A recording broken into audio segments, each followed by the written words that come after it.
All right, everybody. So I just want to kind of clear the air on this auto changer before anybody gets too excited about what it actually does.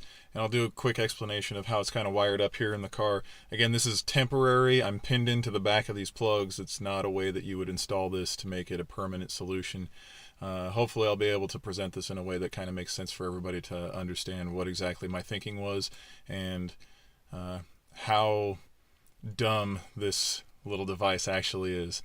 All right, so give me just a second and I'll walk you through it. Before you guys know that this is the device, right now I've got this semi-permanent wiring installed. I need to get a daughter board in between here to allow you to do these plugs, and it will also take place of what the device is actually doing. So a lot of people have been like asking, you know, how do you get that Sport Plus mode and stuff like that. So some cars in places that weren't the US came with a Sport mode as an option in their car. This device doesn't do anything like that. It's not communicating with the computer. It's not doing any of that kind of stuff. Literally, there are 3 transistors right here that are acting like robot switches for you. So when the Arduino turns on, it sends a signal to let's say you want it to be in smart mode, so you would have to turn your knob to the left twice to get to smart mode. So what it does is it's going to send a signal to the transistor over here that acts as the left mode twist. So it's basically turning the knob for you. You won't see the knob move, but what it's doing is the signal that comes from, let's see here, from this plug right here. You can see my two wires that are pinned into the back right now. Again, not a permanent install. Anyway, one of these is the left way and one of these is the right way, and for the knob. So what it'll do is it will sync the left pin to ground, which is how this works. How the switches on the front of this console, that's how they work. When you twist this, all it does is sync a pin to ground, and then the computer makes the mode change. So the car's computer, that is. So what this device is doing is it's acting as you twisting that knob. That's it. There's no feedback for it. That's why in that other video when I said that this assumes that you're starting in comfort mode, it is assuming that because there is no feedback loop. It doesn't have any idea what the car's situation currently is or anything like that. And so so that's kind of how it works. You have I found out last night that you only need 3 pins to get it to operate, because it is syncing just to ground. It's not syncing to another computer port or a signal port or anything like that. So we've got 2 pins on this plug. That's for the left and the right of turning the knob. And then 1 pin on the back of this plug. I know it's kind of dark back here. 1 pin on the back of this plug for the auto start stop. There is enough pin space on the Arduino to do another input for like auto hold or whatever you wanted to do. However, I'm running out of RAM on this one, and that's probably because I suck at coding. I probably don't write like super efficient code. I just wrote code that works. So for auto hold, you could probably get away with it if you got an express board instead of the basic board that I have here. The express board has more RAM. It actually has more space to store more settings. So anyway, so that's kind of how it works. It's basically flipping the switches for you. It's not talking to the computer or anything like that. It's firing a transistor, a signal to a transistor, and the transistor opens a path to ground for the pins that would normally path to ground when you pressed a button or twisted a knob. That's basically it. So I'm going to put this all back together and turn it on again in this semi-permanent install and show you that it is working. But there are some tweaks to be made, and of course it would have to be a better permanent install than just pinning into the back of these plugs. And by that I mean you're going to have to splice into wires, which if you want to solder, then solder. If you wanted to use those T connectors, I think they would kind of get in the way. That doesn't look like there's much slack in this wiring harness. So there are some things to think about. And again, this is 100% in prototype mode. I would never do an install like this for permanence. I mean, I would never use a gigantic breadboard like this for the transistors. There's a better way to do that. So let me get this put back together and show you that it's operating 100%. All right, we're back and ready to hopefully get this thing to work properly. So again, I'm not going to touch anything on the dash or anything like that. I'm not going to turn the car on because I'm in my garage and I don't want to die from fumes. I know it's going to be like 10 seconds, but the car's cold and there's no reason to start it up.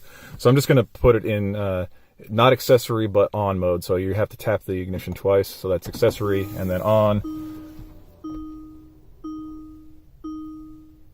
So the Arduino just changed it to smart mode, right? And then if you look down here, auto start stop is off now because it's also set to that mode.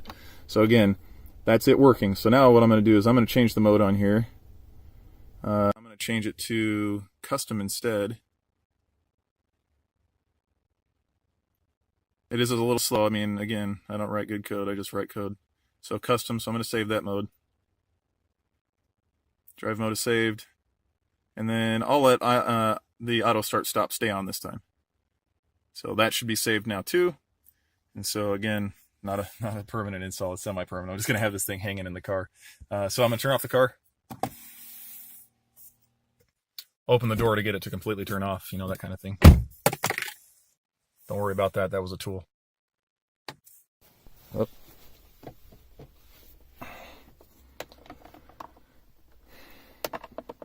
These wires are not exactly pliable. All right, so let's do it again. Accessory, and then on. The Arduino starting up. And it changed to custom mode this time, just as predicted. And the auto start stop is still off. Or still on. So there you go. So it does work, I guess.